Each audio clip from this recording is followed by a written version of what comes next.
Que a paz do Senhor Jesus Cristo esteja conosco hoje e sempre. Continuamos o trabalho especial de Carnaval com um estudo acerca do livro Aconteceu na Casa Espírita do Espírito de Nora.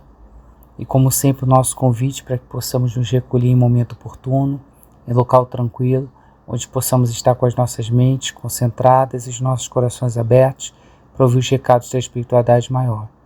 Nosso convite também para que nesse momento de perturbação da orbe terrestre nós possamos orar juntos.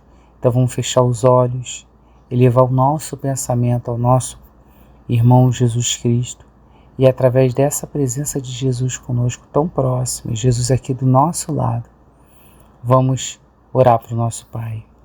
Pai de infinita bondade, de amor, de justiça, de misericórdia, Pastor de nossas vidas, Senhor de tudo e todas as coisas. Te agradecemos, Pai, por mais esse dia, pela oportunidade de ainda permanecermos na matéria, por todos os bens materiais e espirituais que você nos concede, o nosso lar, a nossa família, o nosso alimento material, esse alimento espiritual que vamos receber, a saúde dos nossos corpos, o trabalho, o repouso. Obrigado por tudo, Pai, pois sabemos que tudo é muito mais prova do Teu amor, da Tua misericórdia, do que efetivamente do nosso merecimento. Mas tão carentes que somos, Pai, nós te pedimos pelos nossos irmãos desencarnados, os amores que nós tivemos que devolver para o mundo material, que eles possam receber a Tua luz, o nosso amor, na certeza do reencontro, na certeza que não foram esquecidos, que são amados. Gostaríamos também de pedir pelos nossos amores conosco caminho, mostre a eles a importância dos valores morais acima dos valores materiais, a importância de sermos bons, justos, de sermos amorosos, de tentarmos ser cada vez melhores. Os auxilia na jornada deles para que eles jamais abandonem os valores espirituais, apesar das nossas necessidades, das nossas questões materiais. Ampara, Pai, os que sofrem nos asilos, nos hospitais, nas ruas, nos orfanatos, nos presídios, em qualquer lugar em sofrimento. Em especial te pedimos durante os períodos de carnaval que ampare todos os encarnados e desencarnados em desequilíbrio, sejam eles ainda vibrando nas faixas umbralinas, seja ainda aqui na orbe terrestre, que todos os nossos irmãos e irmãs nesse momento estejam em desequilíbrio, em dor, em sofrimento, resultado das suas viciações, das suas inobservâncias, de qualquer situação, que eles possam sentir o Teu amor, possam sentir a presença dessa espiritualidade superior a nos amparar e que eles possam mudar a sua sintonia mental e possam estar abertos ao socorro espiritual que sempre vem de Ti. Por fim, Pai, nos ampara também, não só durante esse período do Carnaval, mas durante o ano todo, para que possamos ter equilíbrio, para que possamos cada vez mais ir encontrando a nossa paz, a nossa harmonia. Nos ajuda a ter fé e coragem para enfrentar os desafios que a vida nos traz, as provas, as expiações ou mesmo os nossos tormentos voluntários. Nos ajuda a ter resignação, a ter esperança, na certeza de que nada que vem na nossa vida, que você deixa acontecer, é para o nosso pior, ter sempre o aprendizado. Nos ajuda nos momentos bons a mantermos a parcimônia, a calma e a vigilância, para que não caiamos nos erros.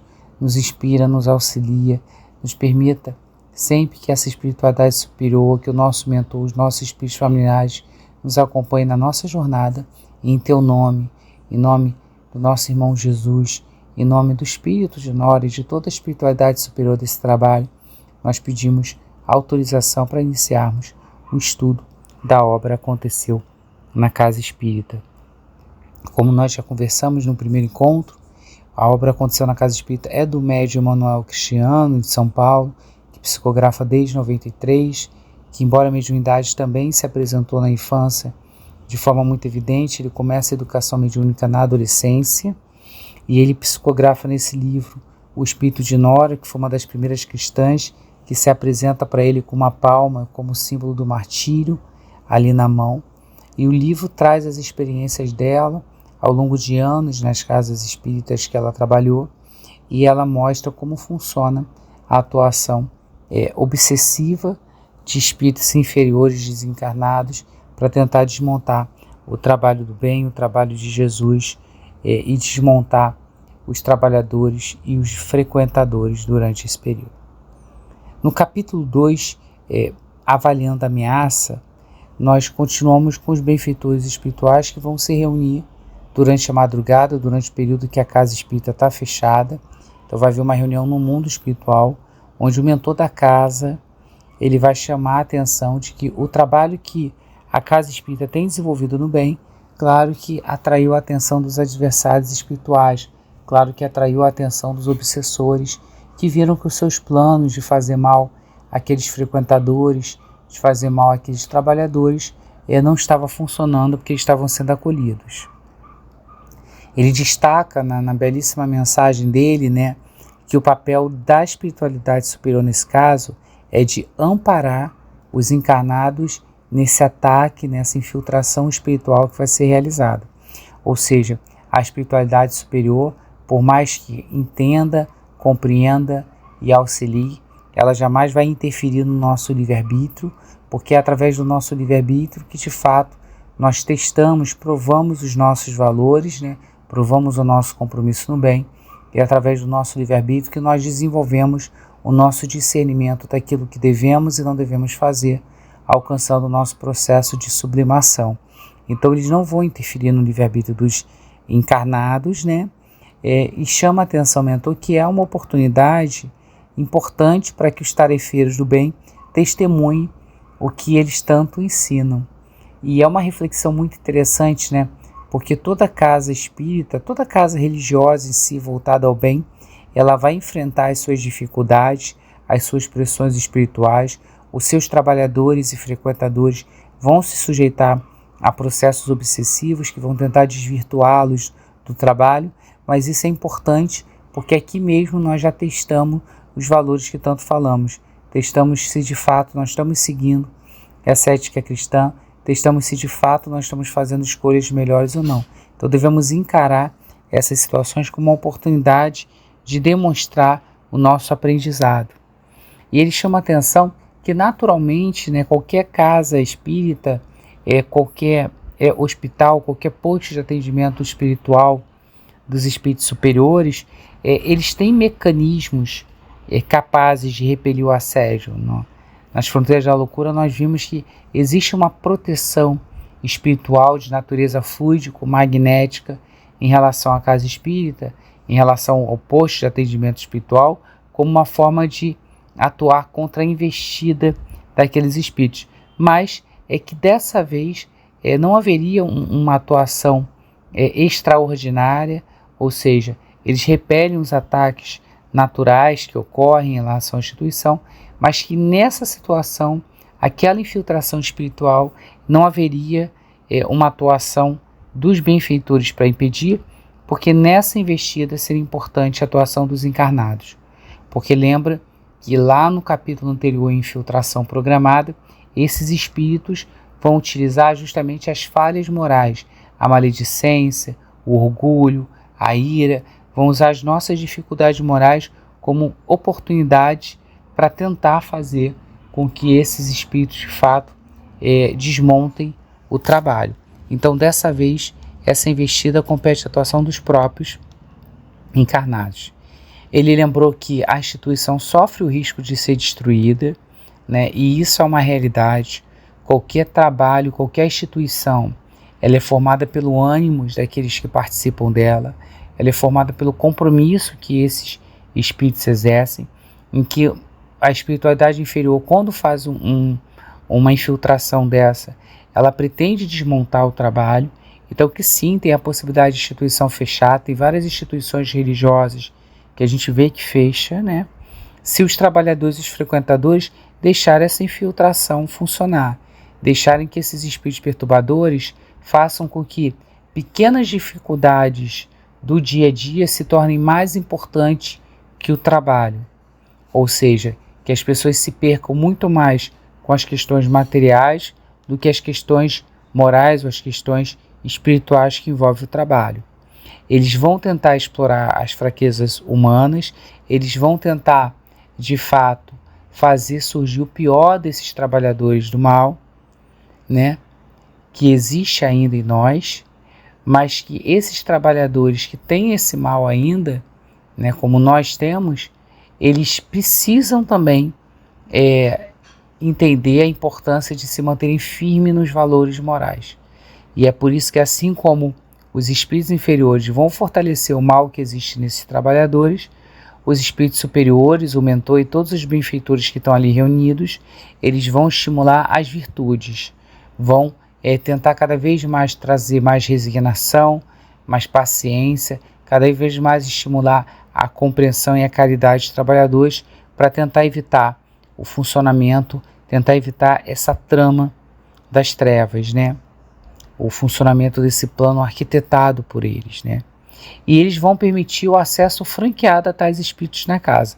Como nós vimos, qualquer instituição religiosa, qualquer instituição que se preste ao serviço do bem, essa espiritualidade superior vai ter ali uma equipe espiritual, vai ter ali mecanismos de natureza fluídico-magnético para impedir investidas do mal, naturalmente. Mas nesse caso, como vai funcionar como uma aprovação para a casa, os espíritos vão ter acesso à casa e vão poder efetivamente estar ali atuando com os trabalhadores, né? Esse episódio, o benfeitor chama atenção, é um episódio de oportunidade de despertamento. Porque muitas das vezes a pessoa está na instituição religiosa, mas ela ainda não construiu o templo religioso nela. Como nós vimos lá na introdução, quando o Espírito chamou a atenção para a gente, que Jesus fez do seu próprio corpo um templo para Deus, né? Ou seja, a importância de nós entendermos que o que são os verdadeiros alicerces de uma casa religiosa, aqui no caso uma casa espírita, não são as edificações de alvenaria, de ferragem, de sapata, de fundações, mas as fundações morais, mas de fato o compromisso no bem e a busca pelo aperfeiçoamento. Não que a pessoa na instituição religiosa deva ser perfeita, porque nós ainda não o somos, mas quando Jesus nos pede, sedes perfeito como o vosso Pai o é no céu, e quando Kardec explica isso para a gente lá no Evangelho segundo o Espiritismo, é essa busca para a gente conter as nossas más tendências e fazer surgir as nossas virtudes. Então, o episódio vai surgir como uma oportunidade para os encarnados, de fato, se despertarem sobre a importância dos valores morais, sobre a responsabilidade do trabalho e a responsabilidade que eles têm na casa espírita, mas também vai surgir como uma oportunidade de despertar os próprios irmãos desequilibrados, que vão ali atuar e que, se eles encontrarem uma casa equilibrada, se eles encontrarem de fato uma atuação de uma equipe material que esteja sintonizada com a equipe espiritual em harmonia, eles vão acabar também sendo, eu não gosto de usar a expressão doutrinados, mas dialogados com a mensagem cristã, e eles vão acabar também se sujeitando à transformação. Bem, a equipe espiritual então planeja uma estratégia, assim como a equipe espiritual inferior planejou, né, aproveitar as situações socioeconômicas, as irritações e as próprias fraquezas morais desses trabalhadores. A espiritualidade superior também tem uma estratégia de trabalho, que vai ser encaminhar via mediunidade, né, mensagens preventivas, né, que solicitem mais trabalho, mais vigilância, mais tolerância e mais oração nas tarefas. Então os médiuns iriam receber sucessivamente, tanto do mentor quanto dos espíritos ali que se manifestam, a importância de ficarmos cada vez mais focados no trabalho, cada vez mais vigilantes na nossa atuação, no nosso comportamento individual e cada vez mais tolerante com o outro. E sempre buscando o refrigério da oração que nos dá estímulo e força para continuar.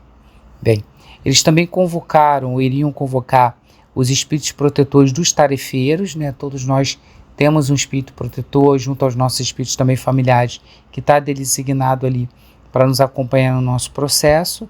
Eles então seriam convocados também para que eles pudessem vigiar de forma mais intensa os seus respectivos encarnados e que dessem ou que ajudassem eles a ter mais força para vencer esses ataques, né?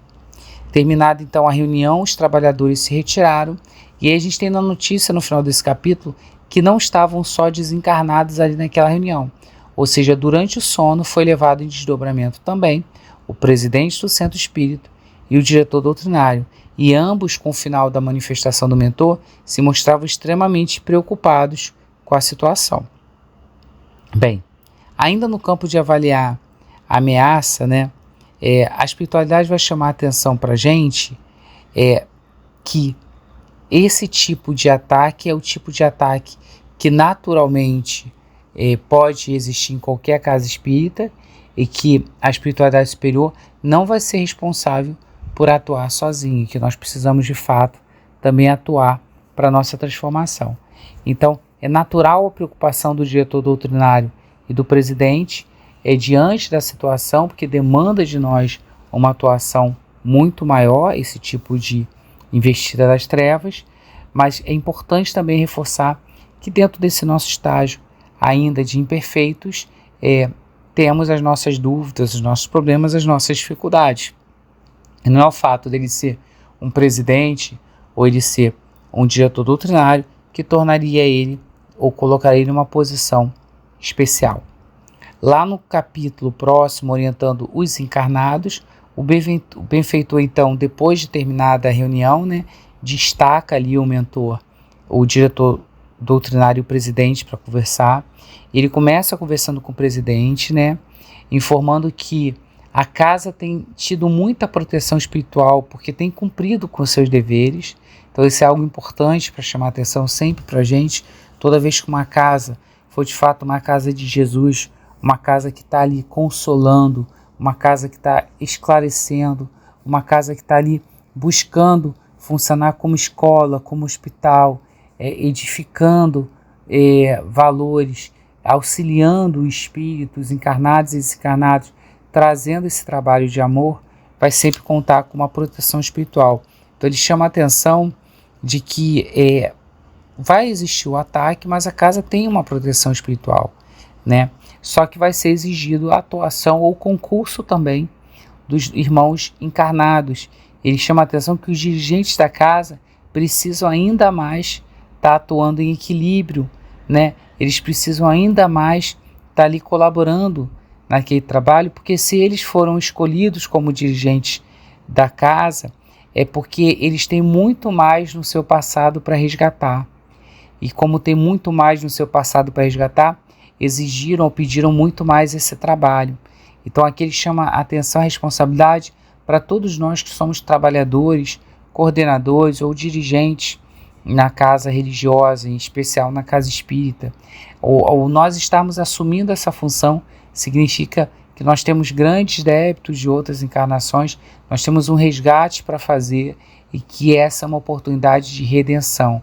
Por isso que o nosso compromisso tem que ser sempre o compromisso com amor, o compromisso sempre com a tolerância, o compromisso sempre com respeito, o compromisso sempre para entender que a instituição religiosa não é nossa, mas a instituição religiosa é de Deus e que nós estamos ali atuando como instrumento para poder auxiliar, nos auxiliando, nos transformando com o nosso resgate. Ele informa que a proteção vai ser redobrada, que embora eles vão permitir que a infiltração ocorra como uma forma de provação para os trabalhadores e frequentadores, ainda assim a proteção da casa vai ser redobrada e que ele precisa resguardar um pouco mais de paciência em razão de inúmeros outros problemas que a casa já possui e que agora ela vai enfrentar umas outras questões ainda. Então aqui ele destaca o fato de que ser dirigente, ser responsável por determinados trabalhos na casa espírita, já envolve uma série de problemas, situações de melindres, dificuldades que vão surgindo.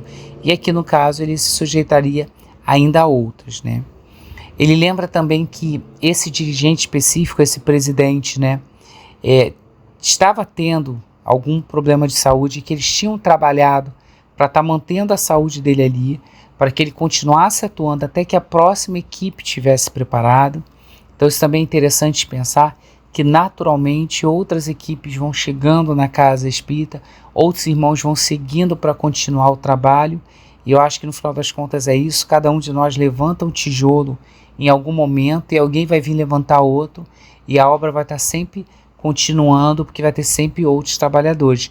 Naquele momento era compromisso espiritual dele, naquele momento não havia trabalhadores prontos ainda, então a espiritualidade estaria colocando ali, dando ele força a ele ali, para que ele pudesse continuar trabalhando, Eu acho também muito bacana como o mentor chama a atenção de que ele sabe os sofrimentos que nós temos, que nós estamos trabalhando na instituição religiosa, mas nós temos os nossos problemas aqui fora, as nossas angústias, os nossos medos, as nossas dúvidas, sabe, das nossas renúncias, as coisas que a gente precisa muitas das vezes abdicar para poder estar firme no trabalho, sabe, das nossas expectativas, os nossos medos, se quando nós vamos retornar no mundo espiritual, nós vamos ser recebidos bem, se nós vamos estar numa situação melhor, se de fato, apesar dos erros que tivemos, nós vamos ser amparados, né?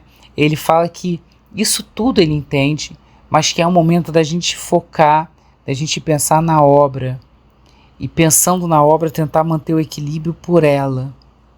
Então é importante que nós estejamos sempre focados, que quando a gente está na instituição religiosa, nós somos pastores, nós estamos ali cuidando das nossas ovelhas, nós estamos ali sendo ou buscando tentar ser o exemplo. Então nós devemos estar sempre vigilantes, sempre tentando, através do estudo e através da prece, manifestar a conduta compatível com aquilo que a doutrina tanto ensina para a gente, né? O Castro, que é o presidente da casa, né?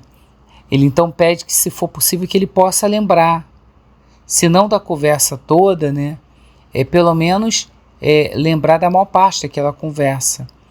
E aí o mentor fala que não, porque assim, se ele lembrar a conversa, não vai haver merecimento na força que ele vai atuar para evitar aquele tipo de ataque, porque ele já vai estar sabendo do ataque e já vai estar sabendo de tudo que está acontecendo. Então ele não pode interferir no próprio esforço dele, né? Mas que ele pode dar uma imagem vaga do que vai acontecer. Ou seja, que ele pode trazer uma imagem simbólica no sonho do Castro, que seja uma imagem que ele possa intimamente interpretar a partir do sentimento como algo que demande vigilância. Então ele vai guardar a sensação de que algo desagradável está para acontecer com a casa, e no sonho ele vai ter uma imagem simbólica de que a casa espírita está cheia de rachaduras, que é uma forma dele lembrar desse recado, dessa preocupação com o trabalho. Imediatamente depois, o mentor vai começar a conversar com Israel, que é o diretor doutrinário, e vai lembrando da importância do papel dele de guardar a pureza doutrinária.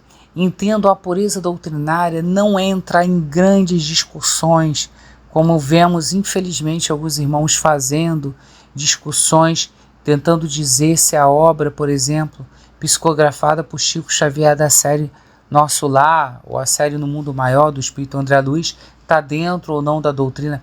Não é esse tipo de pureza que a espiritualidade está chamando a atenção.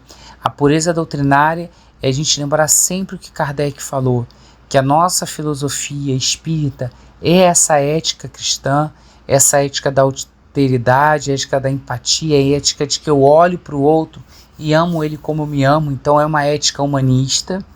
E do ponto de vista da ciência espírita, é sempre investigar tudo com razão e com lógica, sim, observando os fatos dentro do que a doutrina diz, mas nunca sem amor, mas nunca sem compreensão, mas nunca com o julgamento que mostre frieza, impiedade ou demonstre orgulho e vaidade. Não é isso que é de fato uma pureza doutrinária. A pureza doutrinária é essa doutrina linda de razão, essa doutrina linda de luz que nós temos, mas essa doutrina linda de amor, essa doutrina linda de caridade, né? E ele mostra que o estudo é o sustentáculo para vencer. Eu acho que a obra faz várias alusões à importância de estarmos sempre estudando, não porque nós vamos ficar conhecendo apenas mais do mundo espiritual, não é para a gente estudar mais para entender como é que funciona o fenômeno mediúnico de transporte, mas porque o estudo nos esclarece, nos abre a porta para entender a realidade espiritual, para compreender que a nossa existência é uma existência que ultrapassa essa material, para ver a importância então de nós vivermos para morrermos, né? De nós vivermos a vida material pensando na vida no mundo espiritual. Ele vai pedir então para Israel vigilância, prudência, bom senso e razão naquilo que vier dos espíritos, né? Ou seja, as mensagens que chegarem, né? As situações que aparecerem, a gente ter vigilância, atuar com razão, atuar com bom senso também, né? Não pode ser também uma posição muito fanática ou muito excessiva, mas atuar com razoabilidade, né? E também atuar com disposição e fraternidade com os vigilantes sobrecitados, né? Toda casa espírita vai enfrentar trabalhadores que naquele momento, ou frequentadores que naquele momento estão passando por um processo obsessivo, estão passando por uma dificuldade, estão passando ali por alguma situação que está colocando ele nas garras desse processo de obsessão e, portanto, transformando elementos de desequilíbrio. Não é retirando ele da casa espírita, não é simplesmente afastando ele dos trabalhos, não é atuando uma conduta de reprovabilidade moral que, de fato, nós vamos encontrar a solução para o nosso irmão. É atuando com disposição, entendendo que ele está no momento de dificuldade e atuando com fraternidade, com muito carinho, com muito amor. Só amor cura tudo, né? Só amor facilita tudo. Ele pede então para ele disciplinar os pensamentos, tentando sintonizar cada vez mais com as esferas maiores. Nós precisamos cada vez mais controlar os nossos pensamentos, porque são eles que dão aso às nossas emoções, são eles que dão aso às nossas condutas, né? E ele pede, e aqui um recado importante, para evitar colocar a organização acima da bondade, da fraternidade. Organização é importante, sim. Como diz André Luiz, se nós não acreditamos na importância da disciplina, deixemos um carro com freio de mão abaixado, né? De fato, a disciplina é importante, de fato, a organização é importante, mas não é a atividade fim da casa espírita.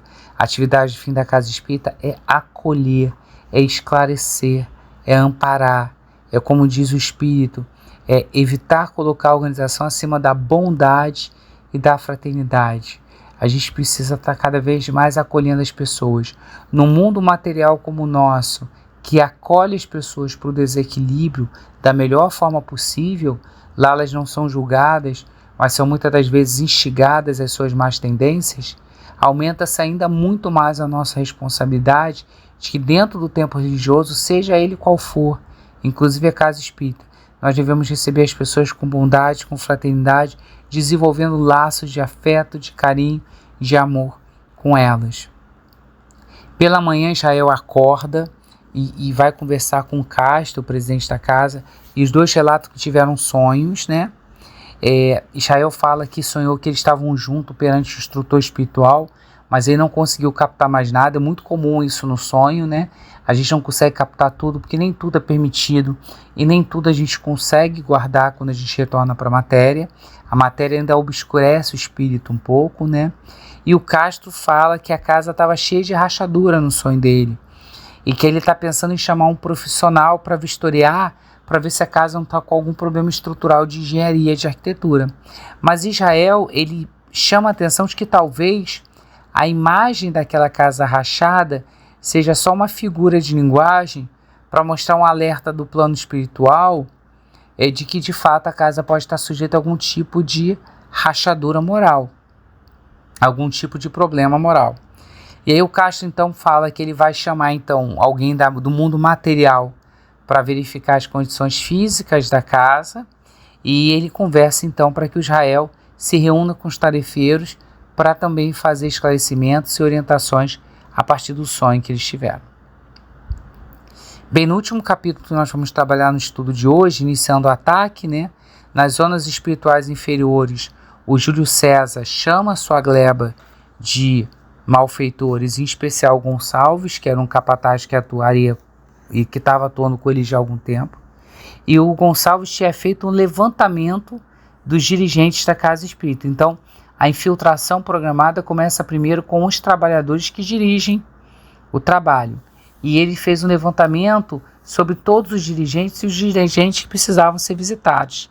E ele destaca uma dirigente, que é a Márcia, que ele fala, olha, a Márcia é um problema, porque a Márcia ela tem muita disciplina, a Márcia tem muita seriedade, a Márcia tem uma afabilidade, um amor que não permite um campo vibratório que nós sintonizemos com ele. Olha que interessante.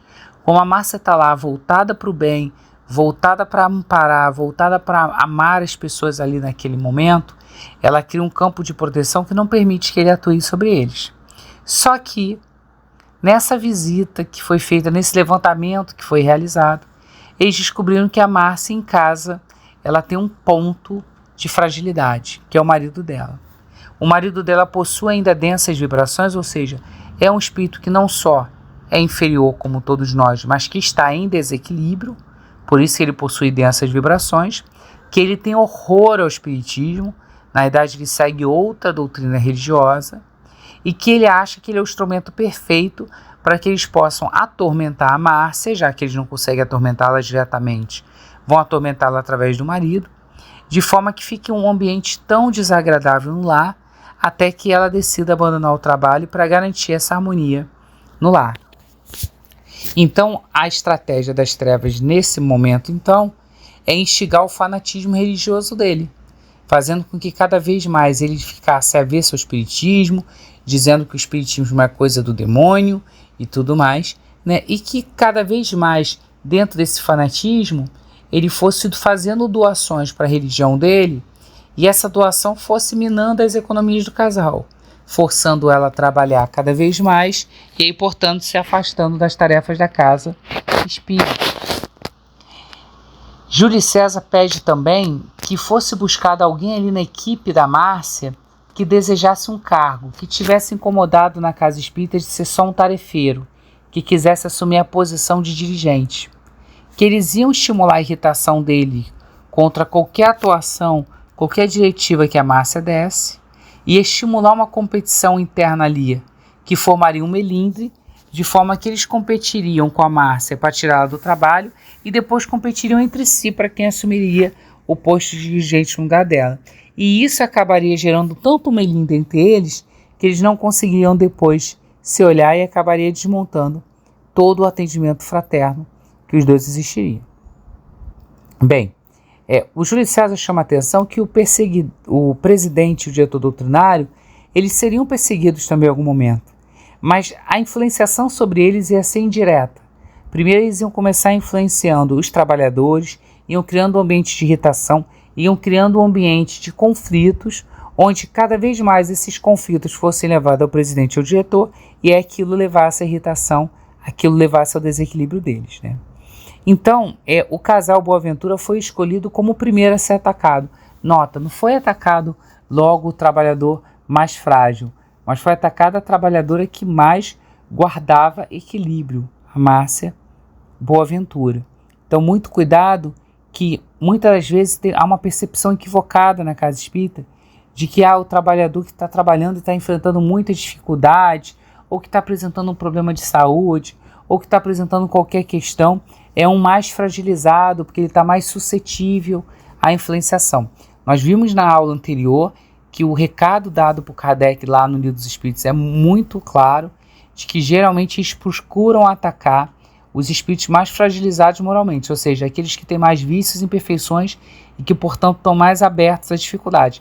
Mas isso não significa que a estratégia não possa ser investir justamente naqueles que são pontos de apoio, naqueles que estão equilibrados, que estão focados, que estão trabalhando. Então o casal Boaventura foi o primeiro a ser atacado, então eles começaram a influenciar o marido dela a cada vez mais ter indignação, ter impaciência, começar a cada vez mais reclamar porque ela estava tanto trabalhando na casa espírita, né?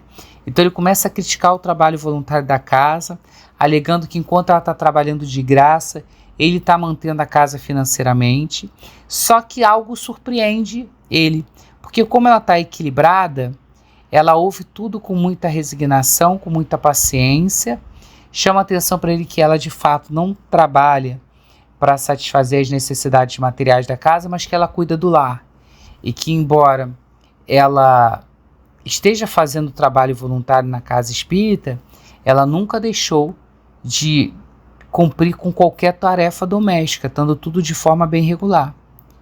E as palavras calmas dela acabam quebrando um pouco aquele padrão vibratório dele. Desequilibrado, ele acaba ficando pensativo. Nessa hora, Júlio César então interfere e intui ele à igreja, alegando que, tudo bem, então já que ela pode ir para a casa espírita, você pode ir para a sua casa religiosa. E aí ele acaba indo para a casa religiosa, e quando Júlio César vai lá acompanhando ele, descobre que a casa religiosa que ele frequenta era uma casa religiosa em desequilíbrio, que era uma casa religiosa pautada pela busca do dinheiro. Não era uma casa espírita, era uma outra doutrina religiosa, mas era pautada pela busca do dinheiro. E por que isso acontecia? Porque ela era gerida no mundo espiritual. Lembra, toda instituição tem a sua equipe no mundo material e vai ter sua equipe no mundo espiritual. Ela é gerida no mundo espiritual por Daniel, que era uma entidade perversa, que durante a sua encarnação anterior já tinha fundado várias seitas religiosas, fanáticas, e que ele usava elas como forma de angariar dinheiro. Então agora que ele está desencarnado, ele é como se fosse o mentor inferior das trevas daquela casa religiosa e busca ali fazer a mesma coisa. Daniel e Júlio César têm uma conversa e ele pede ao Daniel para influenciar por ondas mentais o líder religioso daquela igreja, para que ele fizesse colocações que mobilizassem, que atingissem, que falassem exatamente aquilo que o Boaventura quisesse ouvir e que atrapalhasse, portanto, o relacionamento dele com a Márcia. Então, o pregador, ele começa a falar, e olha que interessante, ele começa a cativar as pessoas, ele começa a fazer com que as pessoas não desgrudem dos olhos dele, porque ele estava sob poderosas vibrações magnéticas do Júlio César, que estava influenciando ele ali. E ele vai influenciando ele num discurso que é um discurso muito convincente, que é o discurso de que aquilo que você desse para a igreja, você receberia em dobro. Que tudo que você fizesse ali, você seria abençoado. Que tudo que você desse de bom, você receberia. Ele fica usando o discurso como estímulo para que as pessoas doassem bastante dinheiro, bastante recurso. Claro que por mais que o mentor espiritual da casa tivesse com mais intenções voltada apenas às necessidades financeiras, claro que por mais que o líder religioso daquela casa também tivesse sob mais intenções, que também estava voltado apenas ao dinheiro, tem sempre na plateia alguém que tivesse de fé verdadeira. Tem sempre alguém na plateia ali que está com mérito. Tem sempre alguém ali que vai dar o dinheiro para a obra de caridade, acreditando que vai para a obra de caridade e está dando de coração, de amor. Só que haviam outros, igual o marido da Márcia, que não estavam ali para ajudar, mas que quando o pastor falou que tudo que fosse dado seria dado em dobro, o que ele passou a pensar? Bem, então eu vou dar porque eu vou ganhar mais, né? E aí tem uma construção também vibratória daquele ambiente, porque o tipo de música, os acordes graves, né, o tipo de sonoridade era utilizado ali para preparar o psiquismo, para deixar as pessoas de certa forma vibrando no padrão vibratório, né, e fazendo com que elas ficassem cada vez mais concentradas naquele pastor. E aquele líder religioso, ele acaba falando ali no livro, narra o Espírito de Nora, em algum momento ele fala que era para ajudar os necessitados, mas no fundo, o que ele estava fazendo, segundo o Espírito, era contar as moedas. Ela está preocupado com a ganhar os recursos, né? Aí ficamos pensando, pessoas de boa fé, de bom coração, de boa índole, foram ali para ser auxiliadas, amparadas, então elas não vão receber nada? Claro que não, né? Onde um ou mais estiverem, né, 2 ou mais estiverem reunidos em meu nome, ali estarei, disse Jesus, né? Então, as pessoas que estavam ali de boas intenções estavam sendo amparadas pelos benfeitores espirituais, que estavam colhendo os pedidos sinceros das suas preces, que estavam aguardando ali um momento de ajudar, cada um deles amparando ali, cada um daqueles que estavam de boas intenções. Então, que interessante, algumas pessoas começavam a sentir um alívio durante a fala do líder religioso, como se o alívio tivesse vindo dele. Só que não, ele estava obsediado ali, influenciado por um espírito inferior, fazendo um discurso para angariar recursos, um discurso para estimular o orgulho, né, o desejo pelo dinheiro. Só que as pessoas que estavam ali de boa intenção estavam sendo amparadas pelos bons espíritos. Então elas vão sentir o alívio não pela mensagem do pastor, mas elas estão sentindo alívio pela espiritualidade boa que estava ali recolhendo os obsessores, que estava ali aplicando o passe magnético, que estava ali dando alívio para aquelas pessoas, né? E em algum momento esse líder religioso pede que os demônios fossem afastados ali das pessoas, né? Diz que o demônio vai ser tirado das pessoas e tudo mais. E aí quando ele pedia que o demônio fosse afastado, aquelas pessoas que já estavam com a mente muito fraca, que estavam realmente sujeitas a processos obsessivos, elas acabavam sendo sugestionadas pelos espíritos ali do Júlio César. E elas acabavam caindo no chão e fazendo manifestações. Manifestações que são manifestações para apoiar o discurso e que a espiritualidade inferior fez de forma zombeteira, rindo da incredulidade, porque na verdade não estava sendo afastado o demônio, na verdade estava sendo ali demonstrada a influenciação daqueles espíritos inferiores ali. E aí nesse momento o Júlio César foca no marido da Márcia, no Boaventura. E aí o líder passa a repetir as palavras dele, que é pregar que o espiritismo não passa de uma doutrina do demônio, que todos deveriam lutar contra aquilo, e que quem tivesse efetivamente com uma situação de um parente que fosse espírita, deveria conversar com o pastor no final da reunião. E aí aquele psiquismo negativo, aquele psiquismo de ódio lá do Júlio César, acaba sintonizando com o psiquismo também, gerando uma onda de ódio ali no marido da Márcia, no senhor Boaventura, que acaba então aderindo ao ódio ainda maior da doutrina. E assim nós encerramos o nosso estudo da obra de hoje, com importantes lições, né? As lições efetivamente de como as trevas atuam e de como devemos cada vez ser mais vigilantes, que muitas das vezes a atuação não é direta sobre nós, mas sobre as circunstâncias, as pessoas ao nosso redor. E aí então, finalizando o nosso estudo, nós agradecemos ao nosso Pai, Senhor de tudo e todas as coisas, por essa oportunidade do estudo, a Jesus, nosso irmão maior, nosso governador espiritual, pedindo que ampare o nosso planeta, ampare os nossos irmãos, ampare cada uma dessas almas encarnadas e desencarnadas aqui na crosta terrestre. Te pedimos e te agradecemos o Espírito de Nora, que nos permitiu trazer essas lições tão importantes para o nosso estudo de hoje. Agradecemos e pedimos também força à espiritualidade superior que orienta esse trabalho, que conduz esse trabalho, porque sabemos que não cai uma folha do céu que não seja da vontade do Pai, que todos nós somos só instrumentos da Tua vontade e que existe uma equipe no mundo espiritual fazendo com que esse trabalho de esclarecimento possa surgir. Agradecemos e pedimos amparo ao nosso protetor, aos nossos espíritos familiares, para que nesse período do Carnaval e ao longo do ano possamos estar em equilíbrio, possamos estar em harmonia. E assim damos graças a Ti.